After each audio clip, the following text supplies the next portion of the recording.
Welcome to Washington Hospital Today, the program dedicated to sharing timely information about the community hospital that's been taking care of Washington Township Healthcare District residents since it opened in 1958. Washington Hospital Today is provided for the sole purpose of informing residents about healthcare topics and issues that have been covered during community forums, free health and wellness classes, or as part of educational sessions held during the district's open board meetings. This program is one more way that Washington Hospital helps empower you, the residents of the district, by providing information needed to make informed decisions about your health.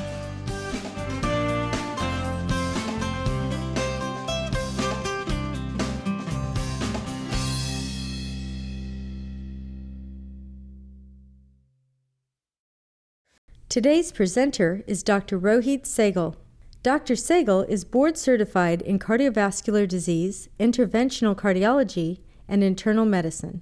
He specializes in cardiology and interventional cardiology. Dr. Sehgal completed medical school at All India Institute of Medical Sciences. He completed his residency at John H. Stroger Hospital of Cook County in Chicago and Wayne State University School of Medicine in Detroit.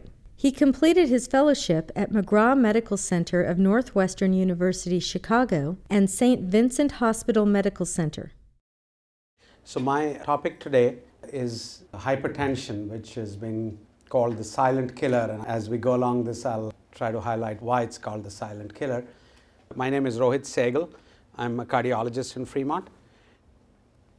And this is a topic that is, it's probably one of the most common conditions that most physicians see in their practice, and it's certainly being a cardiologist, it's one of the most common things that I deal with. So it's a topic close to my heart. So what is hypertension? Again, it's a term that you've often heard used, and as this slide describes, hypertension is a medical term for high blood pressure. So the blood pressure is the force with which the blood flows through the arteries and the force with which the blood travels through the circulation and applies a pressure to the walls of the arteries. So the circulatory system is made up of the heart and blood vessels that circulate blood through the body. The heart is the pump, and with each heartbeat, the heart sends blood through these large blood vessels called arteries. The blood pressure is a measure of how hard the moving blood pushes against the walls of the arteries. When the pressure in these arteries is high, it's called hypertension, and I'll go over with you what the numbers are, what constitutes in fact hypertension.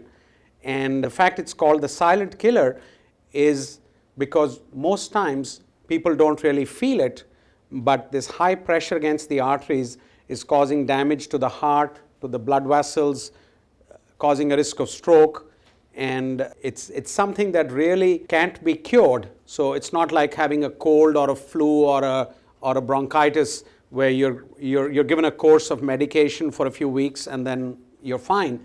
This is kind of a lifelong condition, similar to other lifelong conditions like diabetes or people who have high cholesterol or asthma, chronic long-term conditions that require lifelong treatment but can be managed with both lifestyle and medications.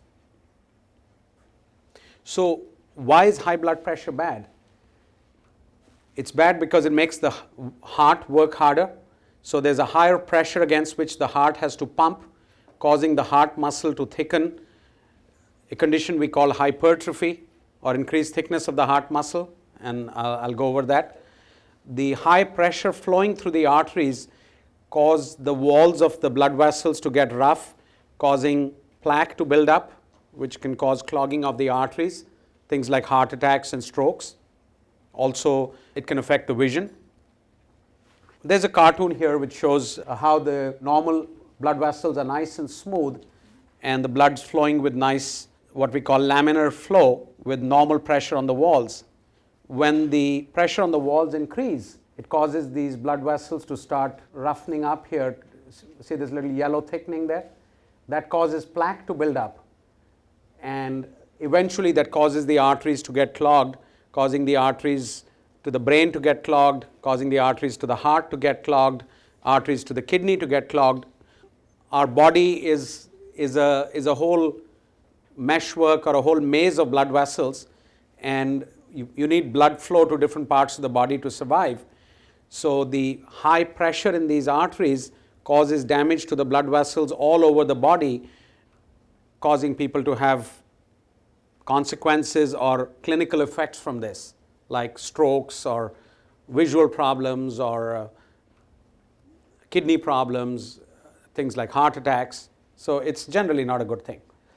That's a drawing of the heart. So you see the muscle of the heart. This is a normal heart muscle. These are called the valves in the heart. That's the aorta through which blood vessel travels into the body, through which blood flows to the body. So the blood is ejected from the heart, goes through this aorta and travels to the body. When the pressure is high, there's higher pressure here in the aorta, and that causes the heart muscle to start to hypertrophy. You see the thickness of the heart muscle here. See how thick it is. If you go back to the previous one, you can appreciate the difference between the thickness of the heart muscle, and that is what we call hypertrophy. And if this is prolonged and not treated, it causes the heart muscle to start getting weak and flabby, and causes something called congestive heart failure, which is a condition where the heart becomes weak and fluid starts to back up in the lungs, and you start to accumulate fluid all over the body. And that again is not a good thing. It causes a lot of symptoms and shortens your lifespan. So here's where we see a heart that's affected by long-term high blood pressure with weakness of the heart muscle. The heart is dilated. See how the inner cavity of the heart is enlarged, and the heart starts to fail. So that's something we want to avoid. We want to treat the high blood pressure before it causes that kind of damage to your system. So what is high blood pressure? The various scientific bodies that have done research on this, and actually some of the research on this is the most fascinating thing, because it shows you how human beings, when they come together, can find answers to questions that are hard to find. There's a suburb of Boston called Framingham, Massachusetts, where from about the 1950s or so, they've followed all the residents of that city in terms of their high blood pressure, or in terms of their blood pressure, their cholesterol, all their parameters, and have followed them over the years to see what the effects of different levels of blood pressure, what the effect of different levels of cholesterol do. And a lot of our data is based on that study, and that's been going on for 50 years now. In fact, the original inhabitants of Framingham, Massachusetts were studied. Now their children are being studied, their grandchildren are being studied, and it's an ongoing project. And that's where a lot of the data comes from, that what numbers of blood pressure are bad, because otherwise how do you know? So by seeing what levels of blood pressure correspond to what kinds of effects in people over the years is what has led to some of these numbers that have been been kind of formulated to say what constitutes high blood pressure or not. So the general cutoff for a formal diagnosis of high blood pressure or hypertension is 140/90, either or. So it doesn't have to be both. So the upper number is what we call the systolic. That's the pressure when the heart is pumping, and the lower number is the diastolic. That's the pressure of the blood in the circulation when the heart is resting. So either or can be high. So if your systolic is 160 but your diastolic is 70, which is the normal diastolic, you'll still be called somebody who has hypertension. On the other hand, as in some young people where their systolic, the upper number is normal, but their diastolic is 100, they'll be also called hypertensive. So one of the key things is that this is not a diagnosis that one makes on a one-time reading. You don't call somebody hypertensive just on one reading of high blood pressure, because the blood pressure is what we call a labile entity, meaning it's a moving target. It fluctuates depending on what we're doing. So, if somebody is anxious about something, it'll push the blood pressure up. You go to a doctor's office and you sit and wait, like most people have to in doctor's offices, or you are anxious about the news that you'll get in a doctor's office, you'll find often that your blood pressure is high. In fact, a term we use is called white coat hypertension, meaning people whose blood pressures when they are relaxed and mellow are normal, but when they go to a physician's office or are in touch with a healthcare person who's wearing a white coat or not, they feel anxious and their blood pressure goes up. So usually when we make the diagnosis of high blood pressure, it's from a few readings, usually a couple of different points of time, and in a relaxed kind of state. So if your pressure is consistently over the 140/90, you would be called as being hypertensive or having high blood pressure. Now, in the past, that was the cutoff and that was it. But a few years ago, the Joint National Conference, which is an expert committee appointed by the National Institutes of Health, which looks at these blood pressure statistics and numbers, found that there is an entity called pre-hypertension, or they coined a term which is between normal blood pressures and high blood pressures, a kind of an intermediate entity, if you will. And the reason they found this is that people whose pressures are still not at the full 140/90 level, but are higher than 120/80, who fall into this intermediate risk group, have a very high chance of going on to becoming fully hypertensive. And they also have increased risks, even if they don't become fully hypertensive, even at the pre-hypertensive level, they have increased risks of cardiovascular problems. So our goal has been set even lower, and actually, if you look at the population of the United States, about 30% of people, which is about 40 or 50 million people, have high blood pressure by the formal category of 140/90. But if you include the pre-hypertensives, about 50% of the population. So it's really common. When we diagnose people with high blood pressure, there are two stages of what we call hypertension, stage 1 and stage 2. And the importance of these stages are that if your pressure is really super high and you fall in the second category, the physician will probably want to start medication right away. Whereas in the first category, it's reasonable to do lifestyle modifications for a few months before we start people on actual medications for it. So it's the silent killer. It's the silent killer because for the most part, you don't have symptoms, and that's one of the problems with treating this condition, is that on the one hand, you have a condition that has no symptoms. It's kind of insidiously doing its damage. It's weakening your heart. It's roughening up the blood vessels, causing you to have risks of things like strokes, but silently in the background.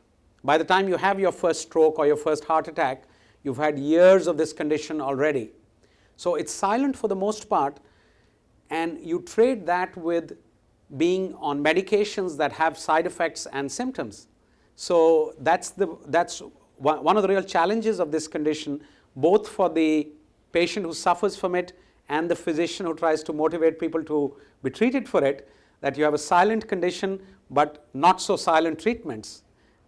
So it takes a real leap of faith, and that's why I think forums like this are good, because you can get the sense of why it's important to take that blood pressure med, which can give you cramps or make you feel lousy or make you feel sluggish or make you feel kind of slow, while your blood pressure is not causing you any symptoms. So it's good to get this backdrop of information that the blood pressure, even though it's silent, is not as innocent as one might imagine. There are some people, though, who can feel the blood pressure. So if your blood pressure is really high, some people get throbbing in the eyes, some people get a headache, people will feel short of breath. So if your blood pressure is really high, generally at the level of what we call the stage 2 hypertensive, meaning if your systolic is over 160, if you have blood pressure 180 or 200, at those levels, you'll probably feel it. And there, of course, it's not so silent. So as I said, about 30% of the population has high blood pressure. It's the most common medical condition. In fact, it's the #1 diagnosis for which people are treated on medications worldwide. And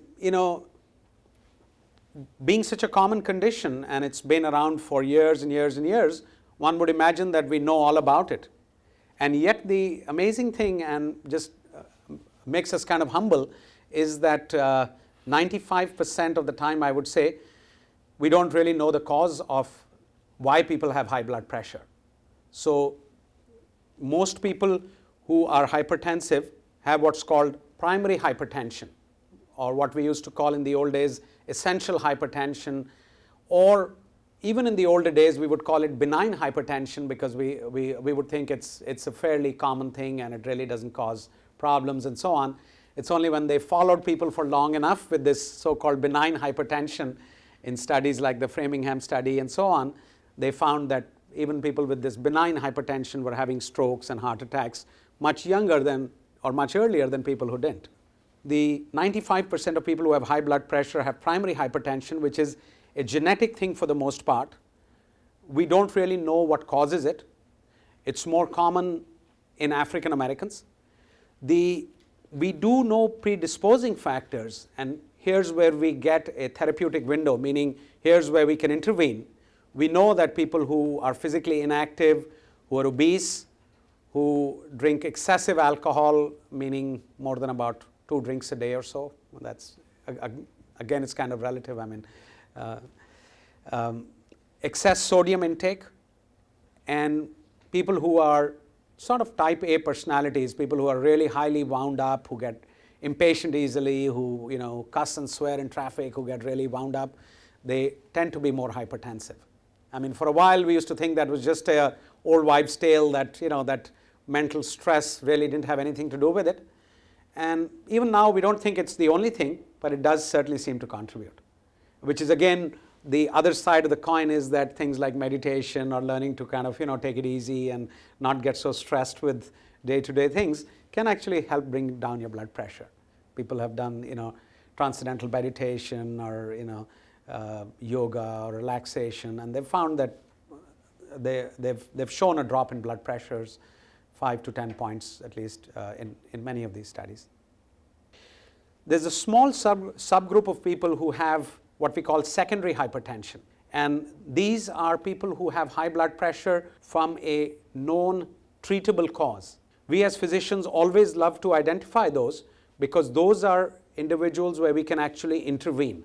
So there we can fix a hormonal condition, fix sleep apnea, fix a kidney problem. So most of these people who have secondary hypertension, it's due to problems either in the kidneys or due to a hormone disorder, due to the side effect of some medicines, like if you're taking ibuprofen 4 times a day, every day, it'll start to cause your blood pressure to go up. If you're a woman who's on oral contraceptives, that can start to cause your blood pressure to go up. If you have sleep apnea, which is untreated or undiagnosed, that can cause your blood pressure to go up. So there are secondary causes of high blood pressure, and the usual tip-off to the physician is if somebody walks into the office who's like, say, 18 years old and has high blood pressure, we really investigate very, very strongly for secondary hypertension, because usually the primary, or what we call idiopathic or unknown cause hypertension, which is the most common, typically is a condition that starts out in the mid-30s or early 40s. People will go to a routine physical and find that their blood pressures are high. So if you have people who show up with high blood pressure at extremes of age, so if somebody is 75 years old, has always had a normal blood pressure, and he suddenly walks into his doctor's office and his blood pressure is 160 by 100, that's a tip-off that, hey, this person's got possibly a secondary cause.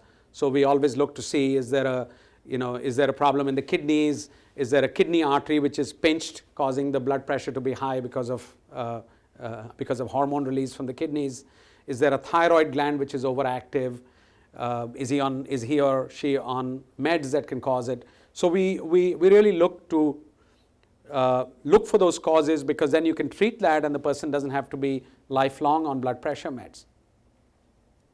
A typical person who walks in who has high blood pressure will get some basic testing always, partly for the high blood pressure itself, I mean to look at the cause of high blood pressure, partly because high blood pressure will affect its damage on parts of your body like the kidneys or the heart, so you want to know if some of those organs have been affected already.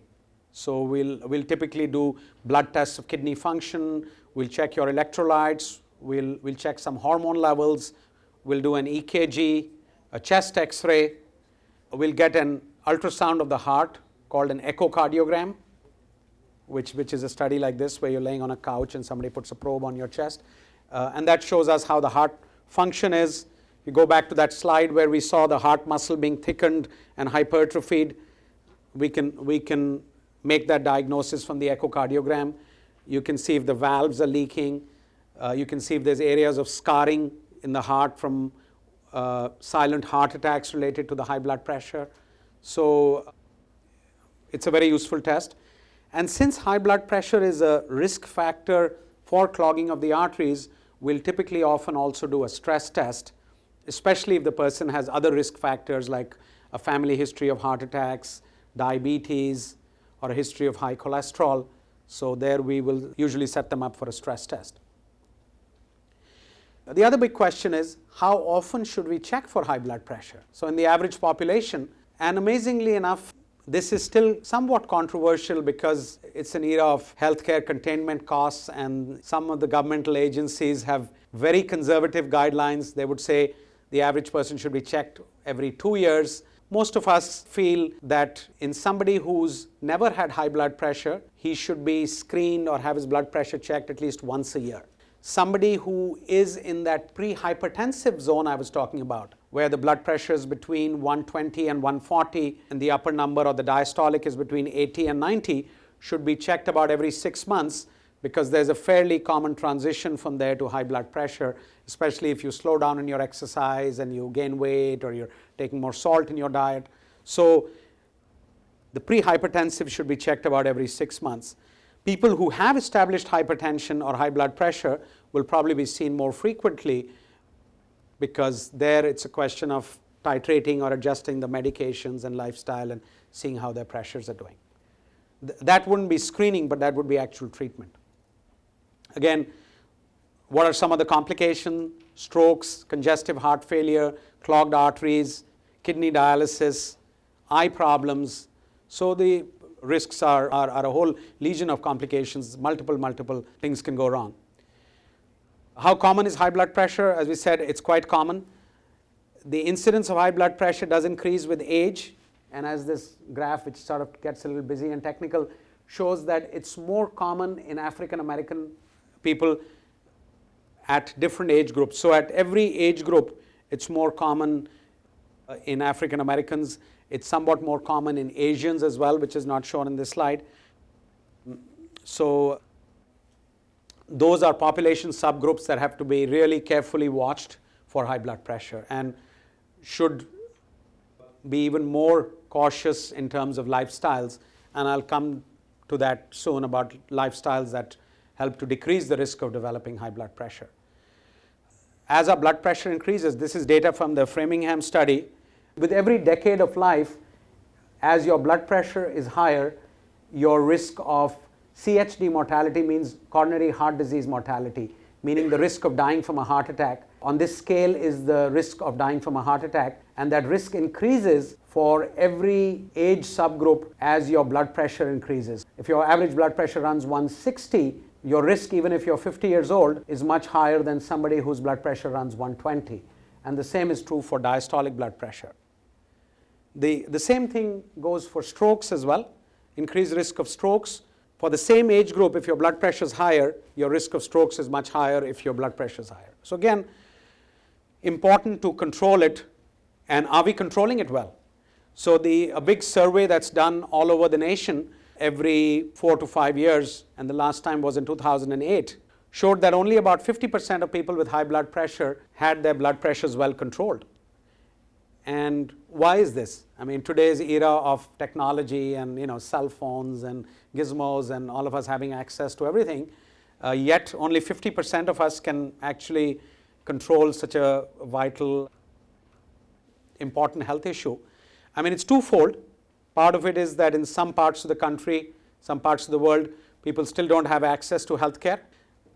And then the other thing, which I think is the bigger factor, is that it's hard for individuals, it's hard even for physicians who suffer from this condition, who have the knowledge about it, to be adherent for long-term treatment with meds which have side effects with a condition that's predominantly silent. And by the time it's not silent, it's almost too late. So that's the tragedy. I mean, it's kind of like the tip of the iceberg. When it reveals itself, there's a lot of it has built up all, for the most part. So what can we do? I mean, a lot of things, particularly for individuals who are in the pre-hypertension or stage 1 hypertension, meaning that if your blood pressure's, either in the 120 to 140 range or even up to the 160 range, is lifestyle. So in lifestyle, heart healthy foods, to maintain a healthy weight, to exercise regularly. So what is regular exercise or how much should one exercise? Typically, the guidelines of the American Heart Association are that 30 minutes a day of regular exercise.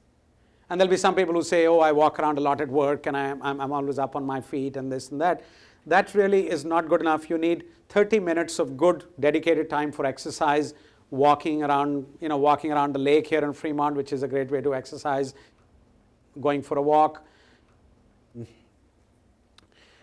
But it's good to have that 30 minutes of aerobic exercise that really helps to cut down blood pressure. Stop smoking. Alcohol ought to be limited. The authors of this slide was a little sexist, where they say women should have no more than 1 drink, probably because body size and surface area is generally smaller. But typically we'd say that people should have no more than 2 drinks a day. Controlling stress is a big factor. I think especially in this area that we live in the lifestyle that we have today, with being constantly wired, constantly on the net, constantly sort of connected to our work and to other people, I think we really have to make a conscious effort to break away from that and slow down sometimes. I think that is really a huge factor, because when you're under chronic stress, it causes a lot of the stress hormones like adrenaline and so on to rev up in your body, to make those blood vessels constrict, cause the blood pressure to go higher. And you can take a lot of medications, but some of them still don't work as well. So I think the important thing is to just, count our blessings, to take the big picture and to slow down ourselves, because that's a huge health hazard, I think. If all of these lifestyle changes are not enough, and typically, unless your blood pressure is really in the very high stage 2 range and you're symptomatic from high blood pressure, your physician will probably give it about a month or so or a month or 2 for these changes to try to take effect. And if not, then you usually will need to go on meds for blood pressure. And that's almost kind of a bad word, because people say, oh gosh, now I'm going to be on medications for the rest of my life, which is true, but then you're going to have a much longer rest of your life if you're on meds versus not. It'll be a much shorter rest of the life. So, there really is a goal to being on meds. And there's a variety, there's a slew of medications. There's a category of medicines called diuretics or water pills, which change the water and sodium balance in your blood vessels and in the body, which help to regulate blood pressure. African Americans are more benefited by water pills than the average person, because they have a category of high blood pressure that's more sodium sensitive. The same is true for Asians. There's a category of medicines called beta blockers, which slow down the heart, make the blood vessels relax, sometimes make people kind of feel sluggish. There are ACE inhibitors, angiotensin receptor blockers. So there's a whole slew of meds, and those of you in the audience who have high blood pressure and seeing that there's about 100 people here, there's probably at least 40, 50 of you who are probably on blood pressure meds, probably will find some of these meds that you're on. My other job, which is what helps me relax, is I'm active in the Boy Scouts, and that is really my other more hard and challenging job at times. This is from a hiking trip in Lassen National Park. Thank you very much. You guys were great. It was great to have a good interaction, and keep up the walking. I think that's the number one thing anybody can do, is just as much walking as you can do. Park far away from wherever you have to go and walk as much as you can.